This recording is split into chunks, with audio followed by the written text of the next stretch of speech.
Galera, hoje a gente vai fazer um experimento bem diferente, porque eu tenho aqui 1, 2, 3, 4, 5, 6, 7, 8 memórias. Dá pra montar uns 4 PC baratinhos com esse cara aqui. Sim, a gente tem uma quantidade opressora de memórias RAM e a gente vai fazer o que a gente nunca fez antes, porque a gente nunca tinha 8 memórias RAM. Então, parte a vinheta.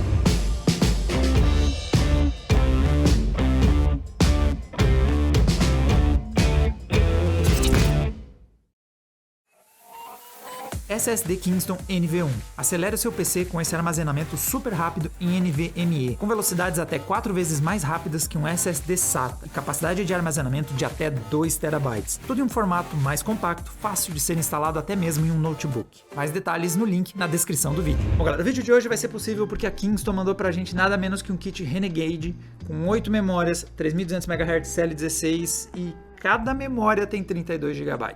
Então é uma configuração bem incomum ter tanta memória por módulo de memória. E é por isso que a gente conseguiu montar essa configuração com 8 ao total, o que dá 256 GB de memória RAM disponível. A gente nunca teve isso nem nos PCs dos sonhos Adrenaline. A gente já montou várias configurações Quad Channel, mas nunca nós tínhamos uma densidade tão grande de armazenamento em cada um dos módulos para conta da tão alta assim. 256 GB é o SSD de alguns notebooks. É o armazenamento que a galera tem como um todo. A gente tem isso de memória RAM. Para ser possível essa configuração insana, deixa eu até mostrar para vocês, a gente também teve que usar uma bancada um pouco fora do comum. Então, abrindo aqui o CPU-Z, para vocês darem uma conferida nas nossas configs para o vídeo de hoje. Tá abrindo, já vai. Tem bastante memória. Só para fazer a leitura disso vai um tempo. Então, nosso sistema é baseado no AMD Ryzen Threadripper 3970X. Só o TDP desse cara é 280 watts. Boa sorte, Nocta. Se bem que a gente provavelmente não vai pôr o processador para trabalhar tanto assim. E a nossa mainboard é uma TRX 40, a Aorus Master. O motivo de a gente usar uma bancada Threadripper é porque a gente vai usar uma configuração Quad Channel. Então nós temos 8 módulos, nós vamos ter um total de 4 canais de comunicação entre as memórias e o processador, porque a gente vai estressar esse sistema ao máximo. Então 3200 MHz de operação, né? Isso aqui vezes 2, e o CL é o CL16, aqui está o resto dos timings. Então é uma memória muito rápida e 256 gigabytes. 256 bytes, não dá nem para ligar o Windows. 256 gigabytes de memória é uma configuração tão grande que dá pra gente... É difícil de testar, cá entre nós. Um computador para games moderno, 16 GB tá ótimo atualmente. Todos os jogos que nós testamos costumam entregar em 16 GB, inclusive até para quem faz streaming costuma ter sido suficiente. Eu recomendo configurações acima disso para uma galera que usa softwares específicos que demandam esse tipo de configuração. Então a gente vê, por exemplo, o After Effects é um software que às vezes dá uma boa pedida em memória RAM, tem muitos efeitos que ele precisa fazer na memória, não dá para ficar alocando em SSD ou mantendo, obviamente, no processador, porque o cache dele é... Mas, resumindo, você precisa de uma grande quantidade de memória RAM. Também vejo projetos de edição de vídeo, algumas modelagens em 3D, que quando o seu modelo começa a ficar muito grande, o software começa a ter ou problemas de performance, ou, como é mais comum no Premiere, no After Effects, a gente vê ele simplesmente crashar e fechar. Se ele não tem memória RAM suficiente, o software simplesmente para de funcionar. Mas para esses usos mais intensos, galera que edita vídeo, a gente vê ainda 32, 64, normalmente atendendo essa demanda. Então, o que a gente faz com 256 GB de memória RAM? Tá lá, vamos por arquivo. Exatamente o que a gente pretende fazer hoje. A gente, pela primeira vez, vamos tentar usar a memória RAM como armazenamento do sistema, porque a gente tem muita memória RAM. Então, para isso, nós vamos usar o seguinte software. Nós vamos usar o SoftPerk Run Disk. Ele é um aplicativo que é gratuito para uso de testes, então, se eu não me engano, ele tem uma versão gratuita por 30 dias e você também pode comprar uma licença para um dispositivo doméstico por R$160, caso você se interessou pelas funções que a gente vai usar dele aqui. E ele deixa você vir aqui, dar no maisinho, dizer que eu quero alocar 100 e vou criar uma unidade M e vou fazer formato NTFS. Você pode, inclusive, fazer diferentes formatações. Dou um confirmar e está montado. Deixa eu lá ver nossos armazenamentos. E aqui está ele, disco local M. Deixa eu renomear ele pra gente. Vou chamar você de RAM. E com isso, agora nós temos um armazenamento com um total de 100 GB. Se eu apertei os números certos, 97,2, porque bits é um negócio chato. Mas temos 97 GB disponível nesse nosso armazenamento aqui. E vamos ver o nível de performance. Para começar, eu vou fazer um teste movendo algo bastante grande. Então vamos ver o que nós temos. Games normalmente nos servem muito bem para isso. Achei num dos SSDs, inclusive esse sistema está com vários SSDs e já vamos comentar por que tudo isso. Mas em um SSD M.2 4.0, PCI Express 4.0, o KC3000 da Kingston, nós temos aqui Call of Duty, que tem 86 GB, vai ocupar boa parte do espaço que eu tenho ali disponível. E vamos mover esse cara. Eu estou acostumado a, às vezes, fazer cópia disso aqui de uma máquina para outra para fazer os testes e fazer outra coisa, porque leva bastante tempo. Então, valendo!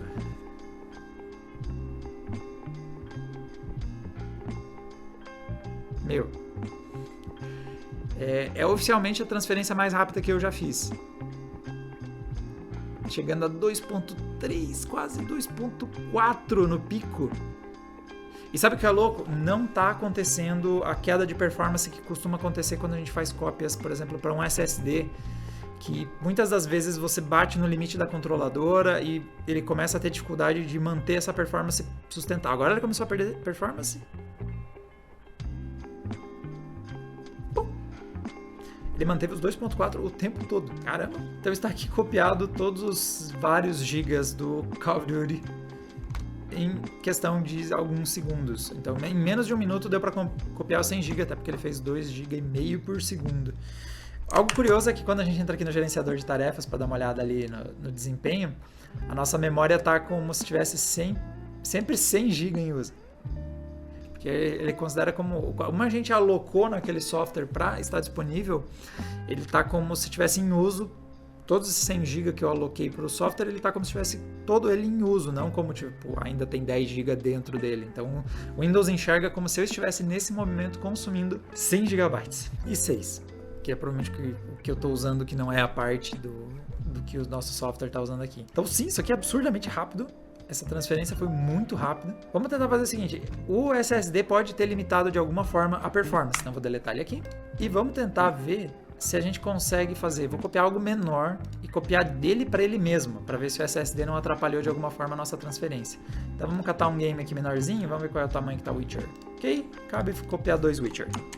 Então vou primeiro copiar um Witcher para cá.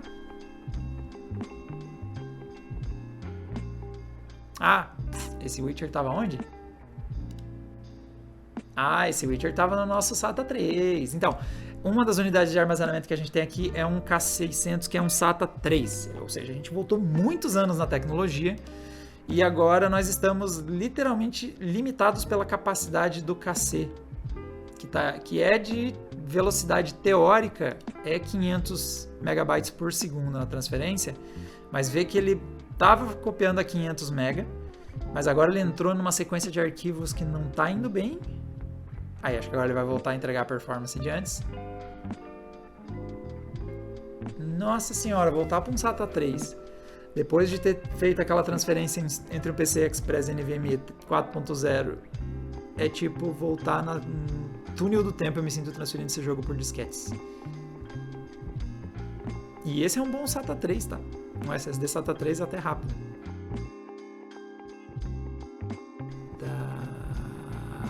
Tá. Eu não acredito que eu tô achando um SSD ruim, mas aparentemente esse momento chegou, galera. Então, copiamos o Witcher 3 e agora vamos copiar o Witcher 3 da memória RAM para memória RAM. Então, no mundo ideal, eu sei lá, teria outra coisa rápido bastante para fazer a cópia para essa memória RAM.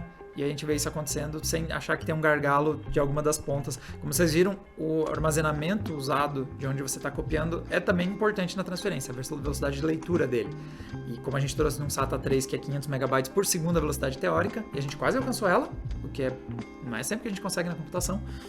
Então ele estava limitando. Mas a coisa mais rápida que eu tenho para testar essa memória RAM copiando arquivos é vindo dela mesma, porque ela também é a coisa mais rápida que eu consigo. Então vai ter que ser dela para ela mesma. Faltou 2 GB.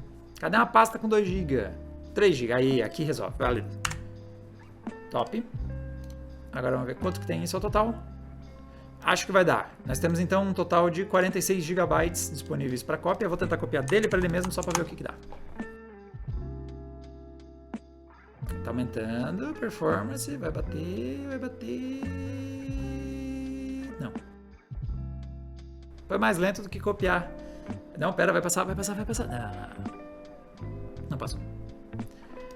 Veja que coisa curiosa, eu tive mais velocidade copiando do NVMe PCI Express 4.0 para nossa memória RAM, porque a gente estava, querendo ou não, usando a performance da memória RAM, tanto na leitura quanto escrita. Então a gente estava limitando, criando esse gargalo que com o PCI Express 4.0 estava melhor. Então realmente foi mais rápido fazer essa transferência desse jeito. Vamos testar, abrir um jogo só para ver como é que fica a velocidade dele. Então vamos mover um game de um dispositivo para outro e ver como é que ele se sai. Quero selecionar um novo local, aqui. E vou mover para cá. Vamos mover Red Dead Redemption.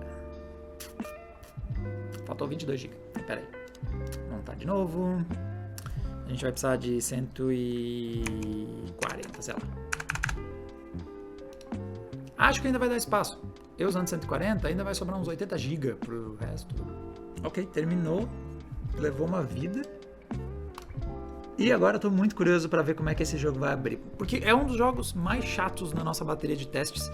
Red Dead Redemption tem um tempo de carregamento que eu acho meio chato. Então, não tanto só na abertura do jogo em si, mas também quando a gente carrega o mapa. E eu tô muito curioso para ver se isso vai mudar com ele disponível na memória RAM.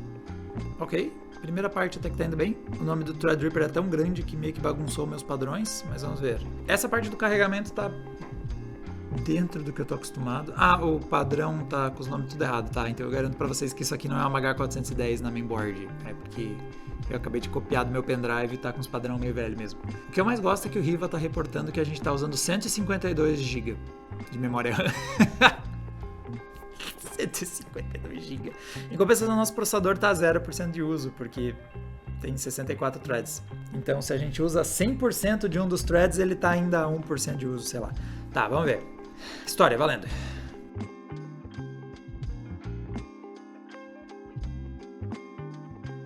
Caramba. Bom, eu acho que é oficial, Red Dead demora. Eu tenho essa sensação que foi uma das vezes que eu vi ele carregar mais rápido, mas não foi rápido. Não sei se vocês perceberam, mas esse foi um carregamento bem chatinho. Então, quando eu olho o carregamento, mesmo versus um SATA, as diferenças até existem, mas percebem que não é aquele salto proporcional ao salto de velocidade que a gente tem teórico. O que nos leva a uma outra parte que é, nós fizemos os testes sintéticos, então um dos motivos dessa bancada estar tão recheada de memórias e SSDs e tudo mais, é porque a gente ligou vários SSDs PCI Express, vários SATAs, e a gente testou transferências e tudo mais, e temos alguns resultados bem interessantes. Então, para os nossos comparativos, nós usamos os seguintes modelos. Então, o KC6000, que a gente já comentou aqui, que ele tem velocidade de 550 a 500 MB, leitura e gravação, é um SSD SATA 3, então a tecnologia mais antiga. Nós temos o Kingston A2000, que é um NVMe PCI Express na versão 3.0, ele tem uma velocidade de 2.200 e 2.000 MB por segundo em leitura e gravação, tem normalmente essa diferença de performance. E a gente testou o mais recente da empresa, o KC3000, já com PCI Express 4.0 e uma velocidade teórica de 7.000 MB por segundo. É aquela especificação para, por exemplo, você também poder usar ele no PlayStation 5.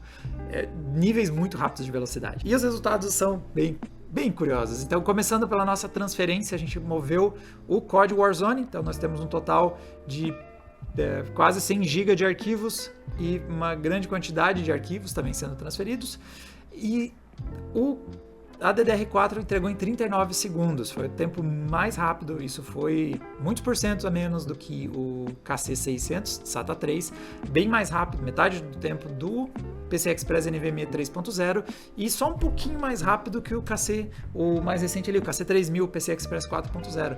Então vê que na parte teórica a gente vê saltos entre as tecnologias, na prática eles até acontecem, mas percebe que a curva vai ficando cada vez mais estreita. Olhando mais adiante em outros testes, agora olhando para os testes sintéticos, então nós temos algumas diferenças que são bem impressionantes. Começando usando aqui de referência o Crystal Disk Mark. Então, no modo de escrita sequencial, então quando você escreve arquivos um atrás do outro, sem ficar bagunçando o lugar onde você vai alocar esses arquivos dentro do armazenamento, o Kingston Fury ele entregou um resultado muito melhor, mesmo que o 4.0. Ele tem um salto aí de 257%. Ele conseguiu gravar 7.998 MB por segundo. Ele gravou 7 GB. Lembra que a gente fez a transferência 2,5? Em um teste sintético ele chega a entregar quase 8 GB nessa configuração. Enquanto que o Kingston KC3000 entregou 2,2 GB, o A2000 entregou ali 2 GB e o nosso Kingston KC600 ficou próximo do seu limite teórico, entregou 470. Lembra que ele prometia 500, 550? Não ficou tão longe do seu limite teórico. E no modo de leitura, nós tivemos de novo, ele leu quase 10 GB por segundo, versus os 7 GB por segundo que o PCI Express 4.0 foi capaz, os 2,2 GB que o PCI 3.0 consegue e o KC600 ficou acima da sua especificação, entregou nesse teste 550 de leitura. Então, quer dizer, na verdade ele ficou exatamente na especificação dele, não é sempre que a gente vê algo entregando exatamente a sua especificação. Detalhe que o KC3000 também entregou acima da sua especificação ali, ele prometia uns 7.000 e ele entregou 7.300. Mas o que ficou insano no comparativo não é essa leitura sequencial e escrita sequencial. O que é mais louco é quando você tem isso randomizado. Então, quando você vai armazenando dados em um SSD, em um HD, em onde for a mídia, é incomum você ter eles sequenciaizinhos, um atrás do outro. Com o tempo, o PC vai gravando novos arquivos, apagando outros, e ele acaba bagunçando um pouco as coisas. Parte está lá, parte está aqui. Por isso que rola muito. A galera das antigas vivia fazendo a desfragmentação de disco, era um clássico do Windows, todo mundo tinha que fazer isso de tempos em tempos, porque HD, ainda por cima, era lento, e era ainda mais lento quando você tinha que procurar pedaços de arquivos em lugares diferentes. Aí você ia lá, fazia o HD ficar uma cara juntando. É tipo você quando bagunçou seu armário, a hora de se organizar tudo de novo, tinha que fazer isso. Então, quando a gente faz esse teste e coloca no modo randomizado, então as mídias têm que constantemente jogar arquivos em lugares diferentes, aí você vê como a memória RAM é uma tecnologia insana, comparado com outros armazéns, mesmo um PCI Express 4.0. Então ela entregou 976 MB por segundo de gravação, isso dá 300% mais performance mesmo que um NVMe PCI Express 4.0.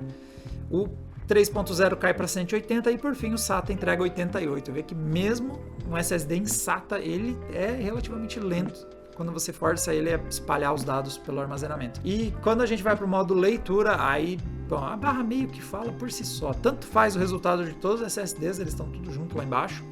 E a leitura da memória RAM em modo randomizado é absurda. Ela lê 1,2 GB por segundo, ou seja, a memória RAM é muito rápida. É impressionante a velocidade que ela entrega, e quando a gente brinca de usar ela como se fosse o armazenamento do computador, a gente tem esse tipo de resultado. Mas acabou as vantagens. Então, no mundo teórico vocês viram como foi lindo, mas no mundo prático não muda tanto assim. Então, quando a gente abriu jogos, a performance não foi tão diferente assim.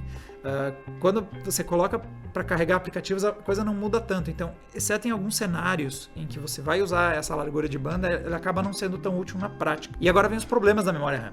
A primeira é que a memória RAM não lembra de nada. Se eu virar a chave agora desse PC, Red Dead Redemption está perdido, todos aqueles arquivos, porque memória RAM não retém os dados, ela só tem dados enquanto ela está ligada, diferente do SSD, diferente do HD, que quando você apagar, se a transferência estiver na metade, o que estava sendo transferido, o que já foi transferido ainda está salvo, ou seus arquivos estão lá preservados para quando você ligar seu PC de novo. Tudo que eu pus na memória RAM já era, tanto que o próprio aplicativo que a gente está usando aqui, enquanto eu falo, eu estou trazendo Red Dead de volta para o SSD para a gente não perder e ter que baixar de novo, ele até tem a capacidade de gravar, então eu posso vir aqui e pedir para gravar esses dados, então antes de desligar o PC eu até posso criar uma imagem, deixar ela salva e quando eu ligo faço de novo, mas vê que é um inconveniente, antes de desligar o PC você tem que lembrar de salvar os seus arquivos em uma mídia que não vai apagar tudo. Então, nos coloca numa situação muito restrita de quando que eu vou usar esse tipo de solução. Então, quando você tiver uma quantidade de RAM tão agressiva quanto a gente aqui e está pensando em fazer isso, um dos poucos cenários que eu consigo imaginar é a questão do desgaste do SSD. Então, SSDs têm vida útil baseada enquanto você grava e desgrava os dados neles. Então, quer dizer que à medida que você vai usando o SSD, essencialmente você está estragando ele, até ele parar de funcionar.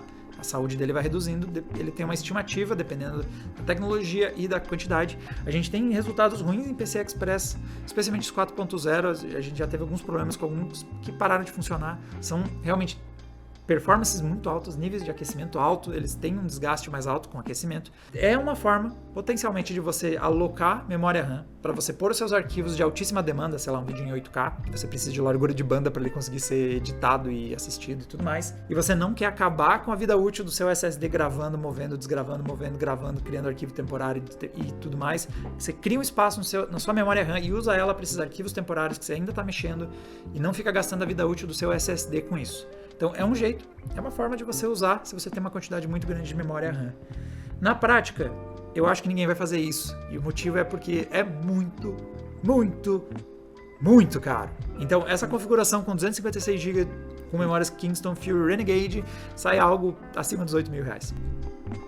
Bem caro. E como a gente já mostrou, o KC3000, um NVMe Express, PCI Express, NVMe PCI Express 4.0, ele entrega uma velocidade bem respeitável nos gráficos, apesar de randomizada não alcançar, mas vocês viram que em vários momentos o PC não pagou mico na frente de uma memória RAM. Ele entrega performance que não é tão longe, em partes devemos ter gargalos de sistema e tudo mais, é uma velocidade muito alta da memória RAM para fazer o que ele estava fazendo aqui. Então, no fim do dia, os softwares vão acabar tendo um nível de performance semelhante no PCI 3.0, ou especialmente no 4.0, mas até um PCI 3.0 pode não ficar mal, e você consegue comprar bem mais barato. Então, por exemplo, o KC3000, a última pesquisa que eu fiz, ele tem meio terabyte, 512 gigabytes, o dobro do que a gente tem de memória RAM, estava custando na faixa de uns R$800. Ou seja, mesmo que você eventualmente estrague ele, dá para comprar 10 dele antes de você comprar esse kit de memória. Só faça backup. Se for importante, você tem que fazer backup.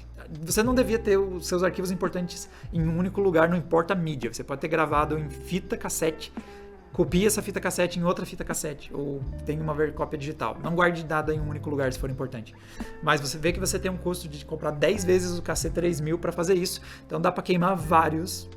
Dá para ficar vários anos gravando e desgravando dados, acabando com a vida útil dele e trocando pro próximo, antes de essa conta aqui bater. Então foi legal pela ostentação, foi curioso testar essa tecnologia. Do ponto de vista prático, acho que não faz tanto sentido, mas foi a transferência mais rápida que eu vi em ação, e vamos ver qual que é a próxima tecnologia que vai bater. DDR5 tá vindo aí, quem sabe a gente pode incluir nesses gráficos também isso. Todos os comparativos que eu comentei estão lá no adrenaline.com.br, vocês podem ver mais detalhes dos hardwares que nós usamos nesses artigos, o link para você baixar o software é o Soft Perfect Run Disk, e também mais detalhes dos componentes e os gráficos que eu mostrei aqui para vocês. E a gente se vê numa próxima. Tchau, tchau!